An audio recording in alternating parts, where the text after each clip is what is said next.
We're gonna make some sticky rice. This is my husband's favorite. Ibababa ko lang itong ating mga basura at itong aking fertilizer sa basement. Itong mga pinagpalatan. O diba, dumami na.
Very good too. Hi mga kasyumpang! Welcome back to my vlog. So for today's video, marami tayong gagawin. Gagawa tayo ng mango salad. And this is all the ingredients I already put here. And then I'm gonna make my favorite chop suey and fried fish. That's gonna be our dinner for tonight. And my husband just got home. Hindi siya na mga kachupa. So I didn't know myself anymore. So anyway, ito pala yung mga napagbalatan ko ng mga gulay. So ito ilalagay ko sa aking garden.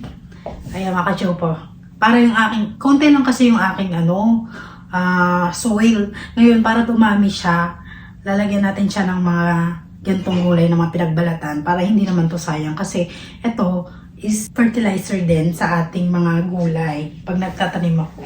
So itatabi ko lang siya dito. TV in the living room. And then we're gonna make some sticky rice. This is my husband's favorite. Ito kasi yung gusto niya, yung purple rice. So, ito, I think purple rice is very popular in Hmong. I'll show you how to do it. But, I already, binabad ko na siya. Huwag na tayo mag-English. Napapagod na ako. Hindi ko na kaya. Dito pala, no? Parang, nakakaano siya. Minsan, hindi mo alam kung ano sasabihin mo dahil parang yung mind mo is always thinking that speaking English already, di ba? Kasi you always speak in English and all your people surround speaking English. Taray. So, hindi ko na alam kung ano yung minsan sasabihin ko, nauutal-utal na ako. Siguro ito na yung first stage ng culture. Pagka nakatira ka sa ibang bansa, nagbabago na pati yung Filipino accent mo and then yung American accent. No, nagbabago na siya. Kaya maraming nababash. So anyway, binabad ko na siya. Sinok ko na siya sa tubig ng mahigit 1 hour. Kasi kanina pa ako. Bago ko magbalat ng mga kaek-ekan, sinok ko muna to kasi kailangan mo siyang isok para maging purple siya. Lumabas ang kanyang pagka-purple. And magpapakulo na ako ng mainit na tubig. So ito yung ating kawali. Abot ko siya, girl.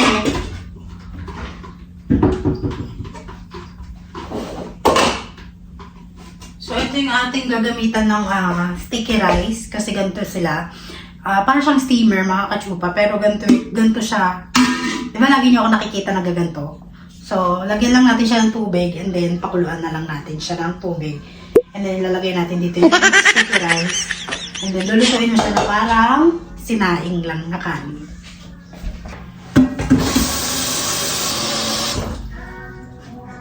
Hey, he keeps touching. Hey!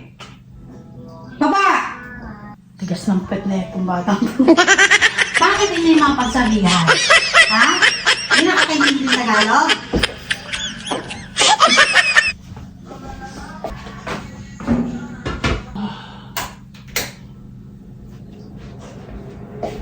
doing my vlog. Okay.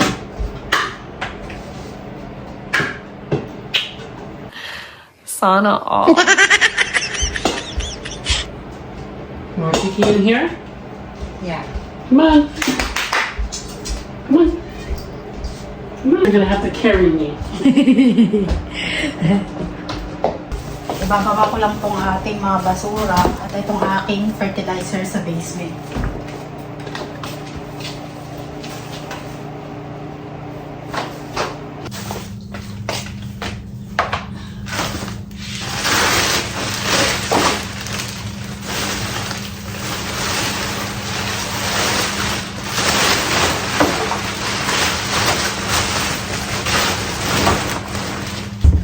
Ito yung ating fertilizer, mga kachupa.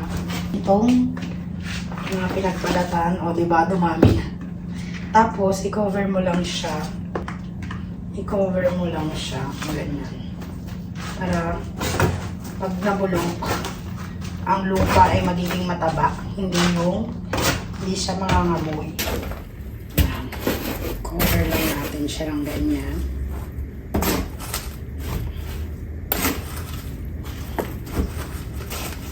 Kasi pag hindi mo kina-over yan, pag namulok siya, mangangamoy.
Ngayon mga kachupa, gagawa na tayo ng mango salad.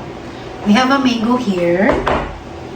And then, we have a cucumber, tomato, cilantro, and onion. And we have a lime. And kuha tayo ng olive oil and salt and pepper. So, ito yung ating ingredients for mango salad. Unahin natin ilagay dito yung mango. Hindi pala na-record. So anyway, nilagay ko na yung mango, tomato, and cucumber. We have an onion too. And we just need to mix it. And put some lime.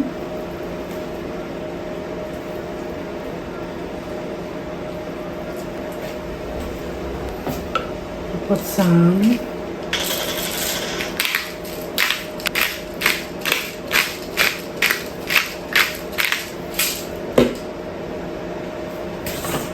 salt.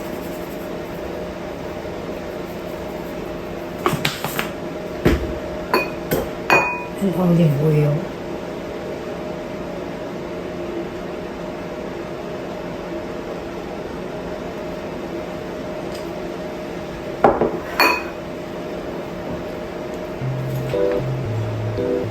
Very easy, di ba?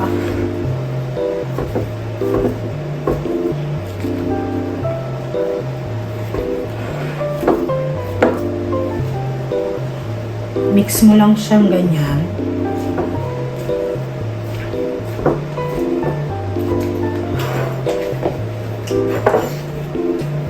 Gonna add some chili so it's a little bit spicy.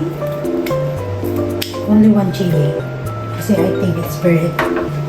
And then we may need to mix it again. Ganda ng kulay.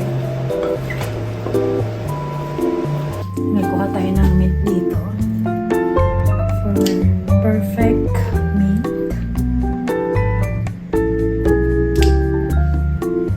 Alam mo, medyo maganda naman yung ating. Ang bango mga kachupa. Ayan.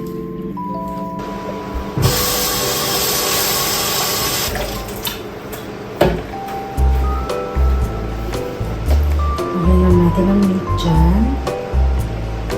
And dyan.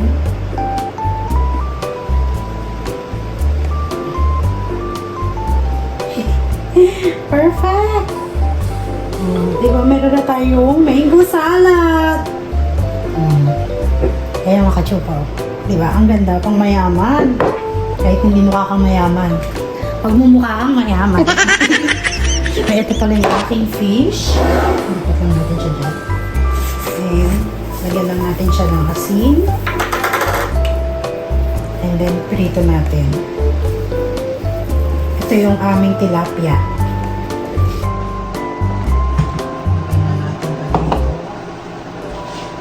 Lagyan ko muna po dito.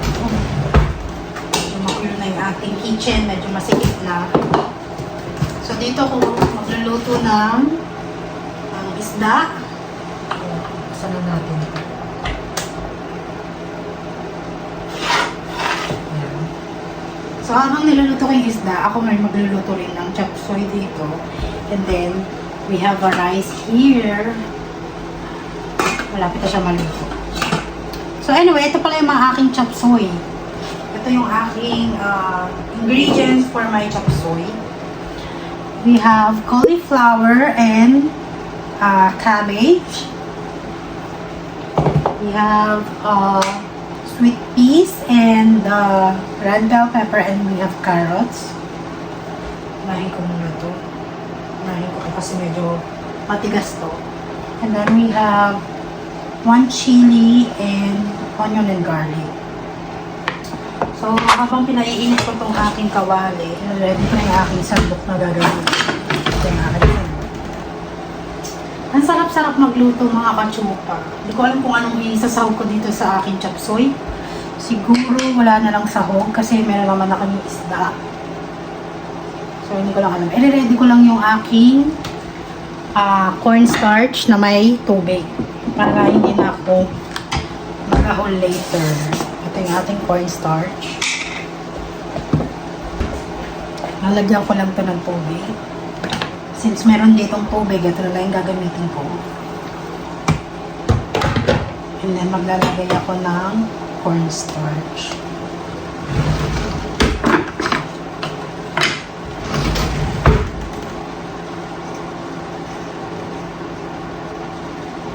Perfect ka doon! Diba? Cornstarch kasi, kadalasang konsabaw sa chop suey. So anyway, since mainit na yung ating kawali, medyo inaan natin. Lagyan natin yung oil.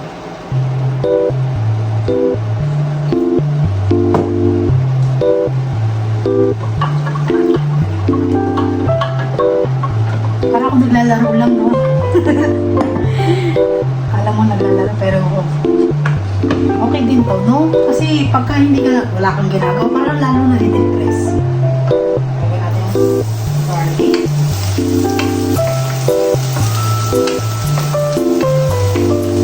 Onion.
medyo maliit yung aking kawali.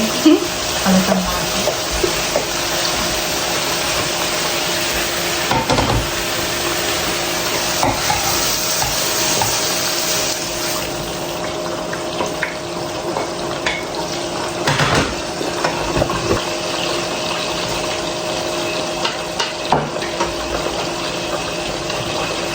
Diba? Nahalo ko na siya ng ayos.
Natin, okay na to. Tayo na natin. So, na tayo yun. Marami na naman tayong gusto. Okay lang, at least may hati tayong food. May tanchap soy.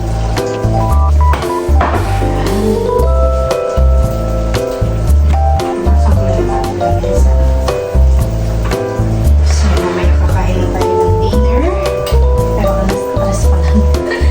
Kumakain na kami kakasyon pa kasi paano na din ako. Gusto mo kasi maaga kami kumakain para mamaya pwede kami makapag-snacks, gano'n. So pag hindi mo binantayan tayo, tataba ka talaga rin. Ganda ng ating pagkain. Puro gulay, no? Puro healthy tayo ngayon.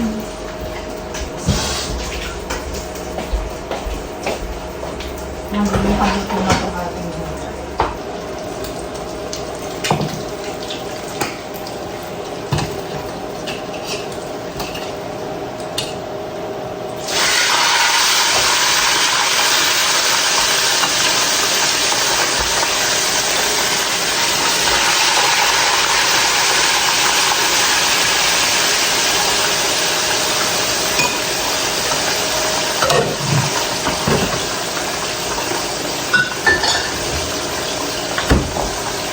Kasan ko na to.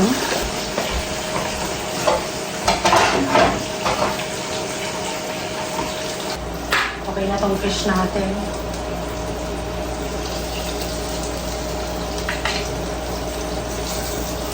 Gusto ko sa fish mga kachupa, very crunchy. Yung hindi mo yung malutong yung balat niya. Yan.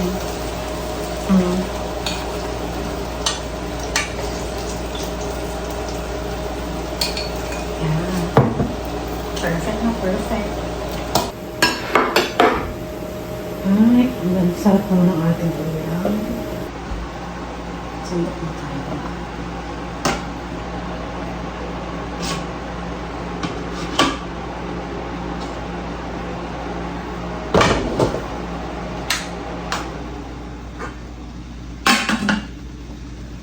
Meron na tayong purple rice. Yes! Ang sarap ng ulam natin.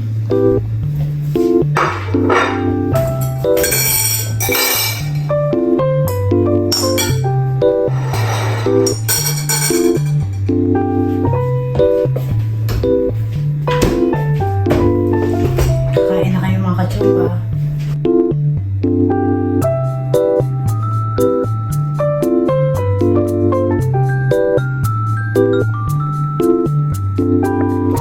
So, let's taste it. It looks delicious.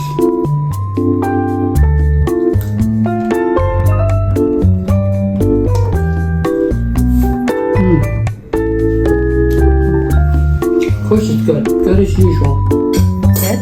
Mm-hmm. What about my veggies? Mm-hmm. Good too. My mango. This is my tester. Taste test? You're the always taste test my food. Is it correct? Mm-hmm. Is this spicy? Not really. I didn't put ginger there. I think you did a lot. And I think we're going to be able to eat all of it.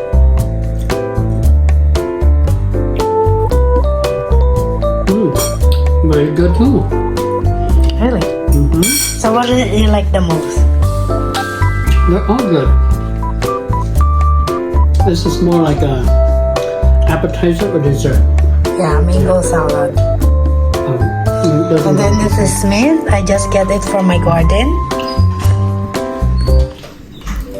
It's very good. Yeah, let's eat. On the outside, they're like, they're like beef jerky. They last a long time. They faster, but they don't always stay in the hot weather.